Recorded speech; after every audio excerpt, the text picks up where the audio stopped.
My name is Muhammad Ibrahim. I'm lecturer at the University of Hargeisa. In this presentation, I will talk about ultrasound evaluation of the scrotum. Ultrasound is the modality of choice for evaluating the scrotum. And despite the more sophisticated imaging modalities, ultrasound remains the first line and frequently the only imaging modality used in the assessment of scrotum abnormality. I will discuss the anatomy of the scrotum, scanning techniques, and most common scrotal abnormalities. The scrotum is divided into two longitudinal chambers by fibrous scrotal septum. The wall of the scrotum is made up of many layers. Here is the skin. It is thin. The next is superficial fascia. It is continuous with the fatty and membranous layers of fascia of anterior abdominal wall. Next is spermatic fascia. It is derived from three layers of anterior abdominal wall: external spermatic fascia, cremastic fascia, and internal spermatic fascia. Beneath the internal spermatic fascia is the parietal layer of tunica vaginalis. Here is the visceral layer of tunica vaginalis, covers the tunica albuginea. Tunica albuginea covers the testes. There is potential space between the parietal and visceral layers of the tunica vaginalis, contains 2 to 3 millimeters of fluid.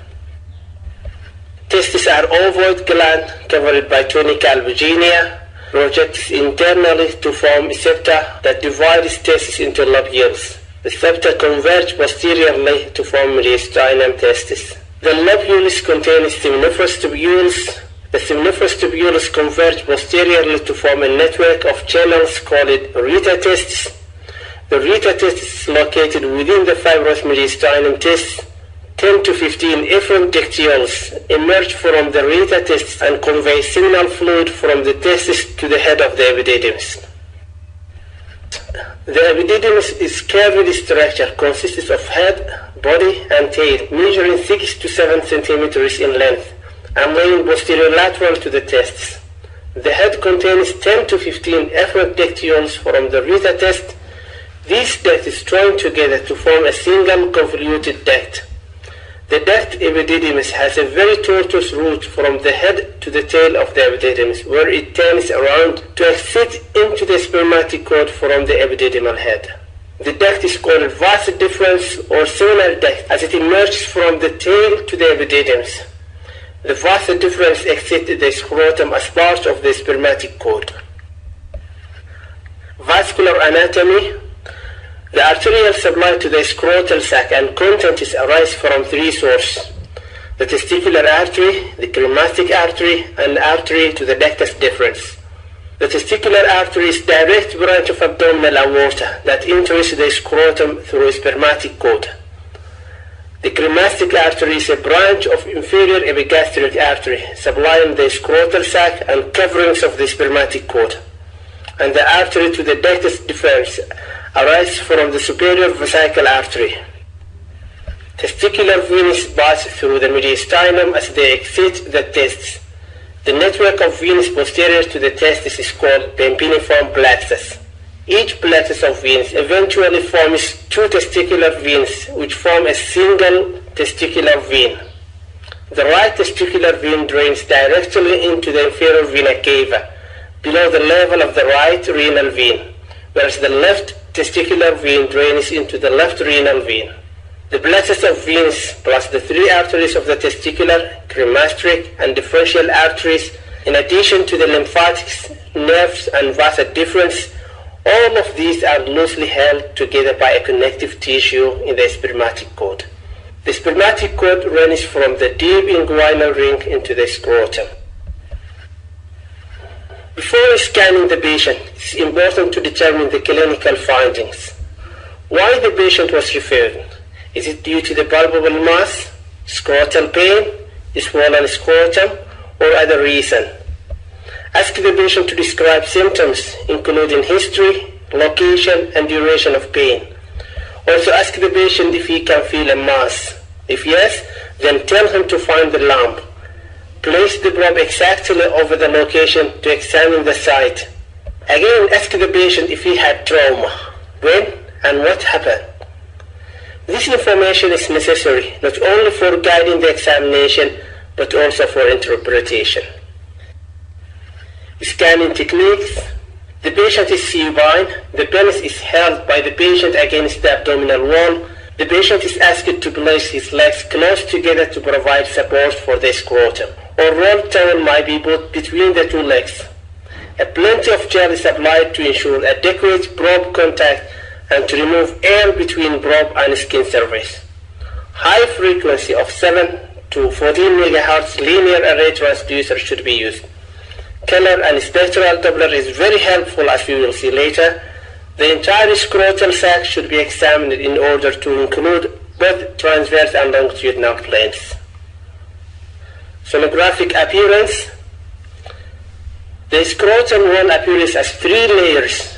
This tunica vaginalis parietal layer, this tunica vaginalis visceral layer, and this tunica albuginea.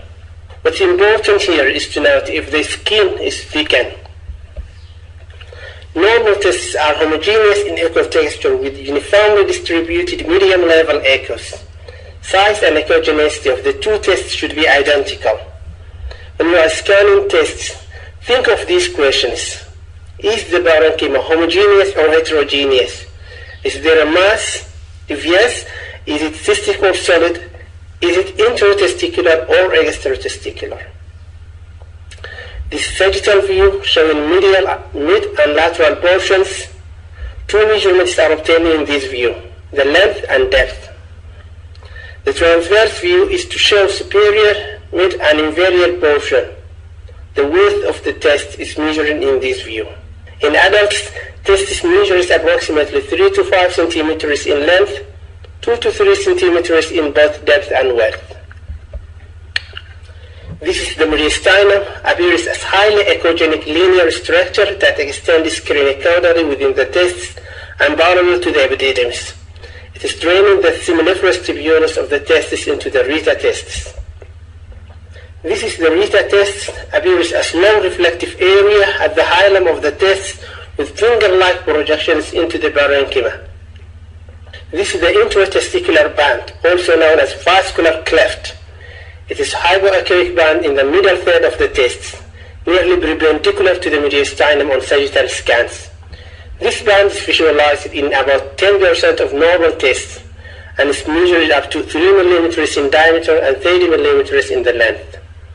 The band is closed by a prominent artery and vein called the transmediastinal vessels. It can be easily seen with color Doppler. The appendix is usually seen when there is fluid. It is normally a small, round prominence extended from the upper ball of the testis. It is only 1 to 3 mm long and isoechoic with the testis. This is the epididymis, isoechoic with the testis, and its echotexture might be coarser. The head normally measures 10 to 12 mm in diameter and lays lateral to the superior bone of the testis. The body is here extended inferiorly from the head and is found posterior lateral to the testis. The normal body measures less than 4 mm in diameter. The body is hypoechoic and often is defined only by its right anterior and posterior walls. The tail and the appendix epididymis are not routinely seen unless there is hydrocele. Pathology. Here is the list of scrotal pathology we will discuss. We will begin with the congenital abnormality of undescended testis. Undescended testis is also known as eclectocdism. Is the failure of testis to migrate from abdominal cavity through the inguinal canal and into the scrotum. Approximately 80% of undescended testes are located within the inguinal canal, and only 10 to 25% of cases are bilateral. Surgical freeing of undescending testes and implanting into the scrotum is known as orchiopexy. If orchiopexy is not performed in early age, the descending testis is usually hypospermic and atrophic and results in infertility. The risk of malignancy is up to 8 times more in the undescended testis than the general population. The orchiopexy will not reduce the risk of malignancy, but at least it will help the lump to be detected and treated earlier. Also, testicular torsion is more common with undescended testes. This is an example of undescending left testis, small and hypoechoic. It is seen next to the internal inguinal ring. Another example of inguinal undescended test in a 3-year-old boy with a single palpable test. Testes are elongated and relatively decreased in echogenicity.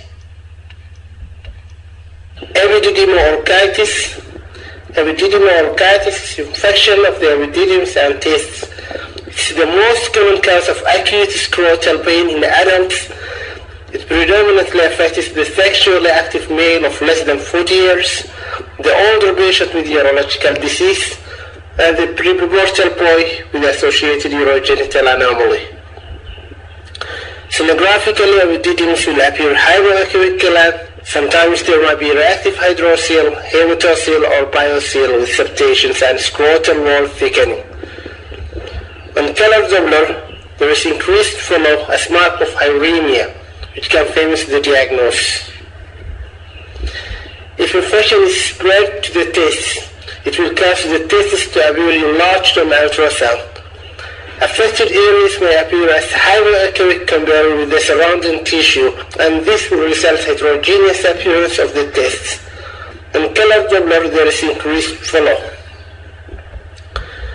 This epididymis, enlarged and heterogeneous texture. Here is complex hydrocele with many septations.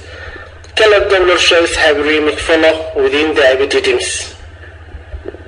This is an example of orchitis, focal area of hypoechoic. It might look like infection or neoplasm. And this diffuse orchitis, the test is swollen, scrotal skin thickened, and parenchyma shows patchy areas of low echogenicity. And here increased color Doppler signal shows hyperemic flow. This appearance might persist for several months following treatment. Sometimes difficult to exclude neoplasm or malignant lesions. So it's important that diffuse and focal changes of the testis, especially of orchitis, to have follow-up scan to ensure complete resolution and to rule out neoplasm. Scrotal trauma. The most important goal of ultrasound in testicular trauma is to determine if there is rupture, because rupture of the testis is a surgical emergency that requires immediate diagnosis. On ultrasound, we see discontinuity of the tunica albuginea, irregular heterogeneous testicular margins, scrotal wall thickening, and hematocele. Hematoma might be seen displacing the associated testes, initially as high reflective area, but subsequently as more reflective complex cystic structure. And in this case, color Doppler might be helpful in differentiating of hematoma from other masses by identifying it as area of no flow. This is an example of testicular rupture. Here we can see interruption of tunica albuginea and extrusion isoechoic lesion representing the testicular contents. The surrounding hypoechoic lesion is suggestive of hematocele. The subcapsular hypoechoic lesion is subcapsular hematoma. No follow signal is seen in the extruding isoechoic lesion, and here surgery confirms testicular rupture with extruded testicular contents covered by hematoma. Another example of testicular rupture. In this area we can see loss of the tunica albuginea and extruding heterogeneous, less echogenic lesions. And this image of surgery confirms what is seen on ultrasound. Spermatic cord torsion. It is when spermatic cord is twisted and the vascular supply is cut off. Usually it is due to the abnormal mobility of the testis within the scrotum. The main cause is bell-clapper deformity. Normally the testis and epididymis are surrounded by tunica vaginalis, except the bare area where they are attached to the posterior scrotal wall. The bell-clapper deformity occurs when the tunica vaginalis completely surrounds the testis, epididymis, and distal spermatic cord, allowing them to move and rotate freely within the scrotum. This movement is like that of the clapper inside the bell. This is hydrocele within the tunica vaginalis. There is no fluid posterior to the testis because of the absence of tunica vaginalis in this area. And in this case, the testis is completely surrounded by hydrocele, hanging the extremity of the spermatic cord. This patient is at high risk for spermatic cord torsion. Spermatic torsion is surgical emergency, and it's important to obtain the diagnostic images as quickly as possible because the salvage rate depends on the time of the surgery. If surgery is done within 5 to 6 hours of the onset of the pain, 80 to 100% of the testis can be saved. Between 6 to 12 hours, the salvage rate is 70%, and only 20% will be saved if surgery is done after 12 hours.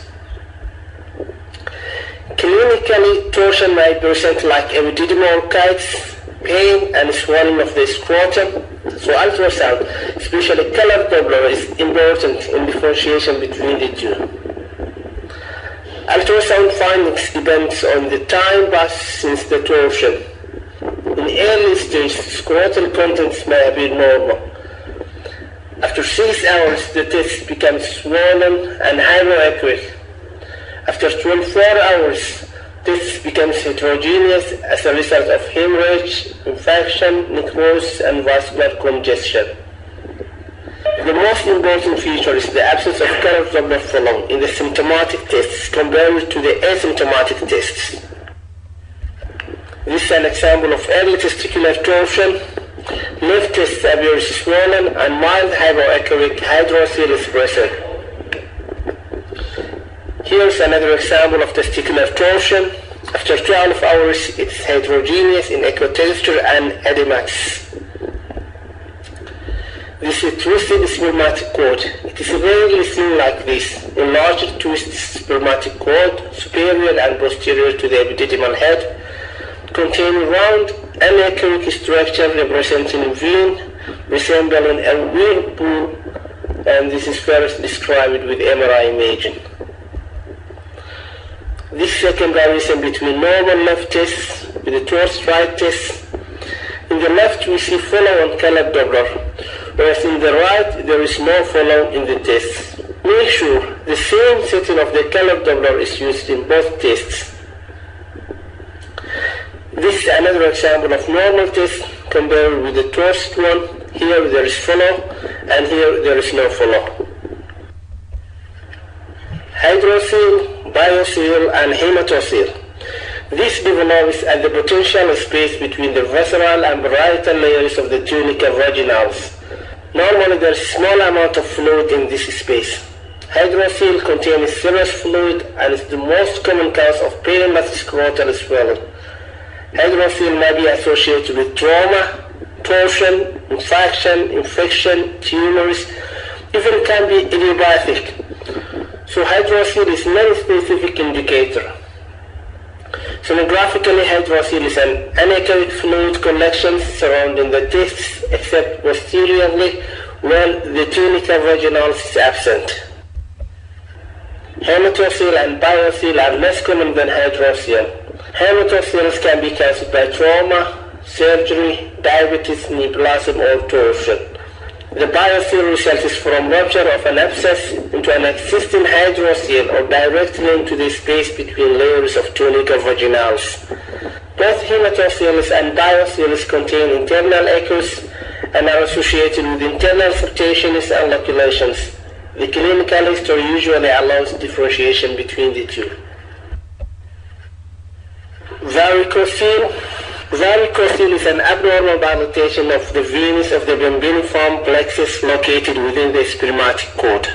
The varicocele is present in up to 15% of asymptomatic adult patients and 40% of infertile men. 78% of it is in the left side, 6% is in the right side, and 15% is bilateral. So this abnormal dilatation of veins arises more often on the left, and many authors refer this to the angle at which left testicular vein enters into the left renal vein.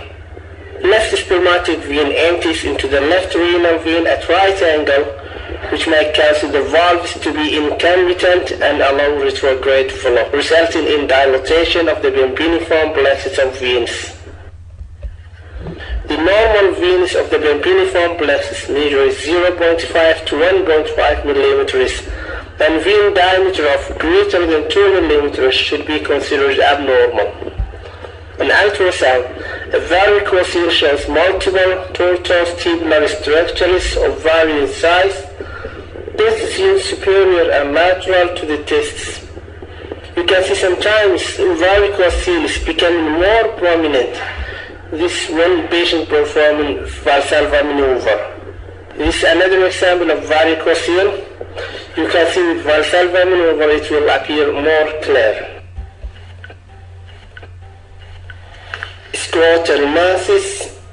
Ultrasound is extremely sensitive in detection of testicular masses, and its primary role is to determine whether mass is intratesticular or extratesticular, cystic or solid, because intratesticular solid mass must be considered malignant until proved otherwise, and the majority of extratesticular mass are benign. Benign testicular masses. Intratesticular cysts are quite common in men older than 40 years. It is an incidental finding on ultrasound, found in 8 to 10%, and it's usually located near the mediastinum. Cysts might be single or multiple. It is of variable size.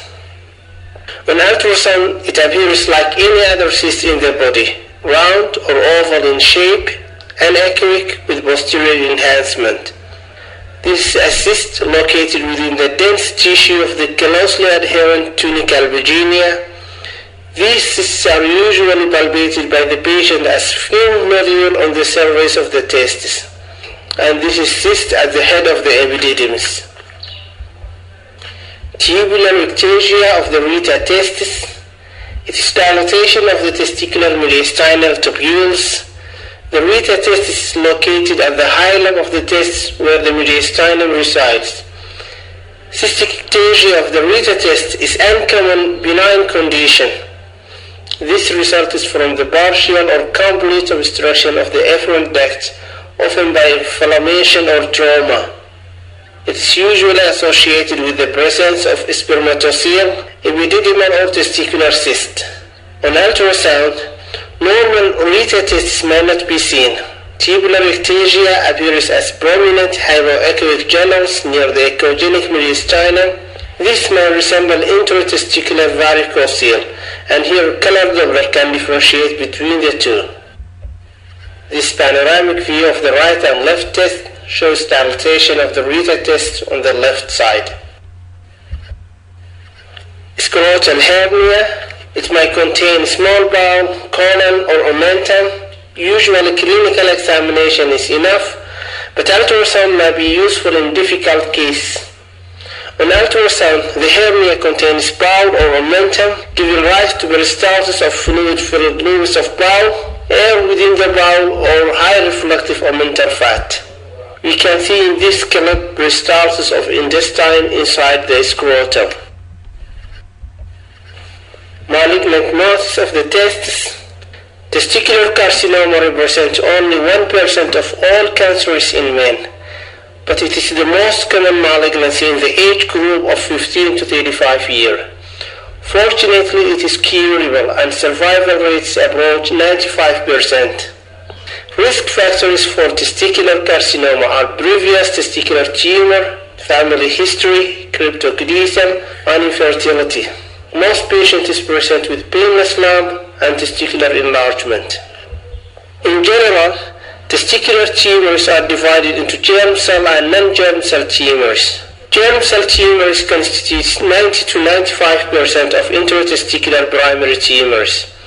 It is subdivided into seminomas and non-seminomas tumors, with seminomas constituting 40% of germ cell tumors. Next, embryonal cell tumors and teratocarcinomas are the most common non-seminoma neoplasm, constituting 25% of germ cell tumors. Other non-seminoma neoplasm include yolk sac tumors, choriocarcinomas, teratomas, and various combinations of these cell types. Seminoma is the most common cancer of the testis in adults and the most common tumors associated with the cryptorchidism. Seminomas are radiosensitive and respond well to therapy in more than 90% of patients. The typical sonographic appearances are hypoechoic, homogeneous, solid mass. It has a well-defined round or oval shape and can be multifocal within a testis. Also, it may be present in atypical appearance as heterogeneous, lobulated or multinodular areas and may be difficult to differentiate from testicular infarction, torsion or abscess. And in these cases, clinical history may be helpful. This is small seminoma with characteristic appearance, homogeneous and hypoechoic. Your testis is mostly replaced by a solid hypoechoic mass with a well-defined margins and homogeneous echo pattern. A rim of normal testicular parenchyma surrounds the mass. On color Doppler there is follow showing feeding vessels. The non-seminoma germ cell tumors is a collective group of various cell types, affect the younger patients and more aggressive. Their appearance on ultrasound reflects the diverse nature of histology, but commonly it shows heterogeneous, with hypoechoic areas likely corresponds to areas of hemorrhage. Margins are irregular and poorly defined. This mixed germ cell tumor contains more than one germ cell. The most common combination is teratoma and embryonal cell carcinoma. Heterogeneous, is slightly more echogenic and is not as clearly defined as seminoma. This pure embryonal cell carcinoma, it is the most aggressive primary germ cell tumor. Heterogeneous, lobulated, well-defined in some areas and poorly defined in other areas. It is here invading the tunica albuginea and have cystic components and echogenic foci. And this is an example of teratoma, a large teratoma occupying large area of test, heterogeneous, somehow well-defined, and there are cystic changes. Non-germ cell tumors represent around 5% of all testicular neoplasms, with a higher prevalence in the pediatric age group. Nearly all non-germ cell tumors are benign. There is no clear sonographic appearance that allows differentiation from other testicular tumors. These non-germ cell tumors contain lytic, sertoli, thecal, granulosa or lutein cells and fibroblasts. When combined with other cell tumors, it is called gonadoblastomas. Secondary testicular tumors starts in another organ and then spread to the testicle. Lymphoma and leukemia are the most common secondary testicular cancers. This is an example of lymphoma. There is enlargement of testis with a mass of uniform, low echogenicity appearance. A surrounding hydrocele is present in a patient with testicular lymphoma. And this is an example of leukemia, an area of low echogenicity in a patient with acute myeloid leukemia, and there is a small hydrocele here. Testicular microlithiasis. Testicular microlithiasis describes the appearance of multiple tiny bright foci measuring 1 to 2 millimeters in diameter, which may be unilateral or bilateral. Acoustic shadowing is not seen usually, probably due to the small size of the calcifications. Studies show that between 1.3 and 6.2 of people with infertility have testicular microlithiasis. 6.7 of patients with cryptorchidism have also testicular microlithiasis, and tumors are found in up to 44% of people with microlithiasis, the most common of which is seminoma. This longitudinal and transverse of testis with well-defined, non-shadowing, punctate, echogenic foci. Finally, let us summarize what we have discussed. We reviewed anatomy of the scrotum, its normal and sonographic appearance. We discussed common scrotal pathology, including congenital anomalies, infection, trauma, and scrotal masses. Thank you.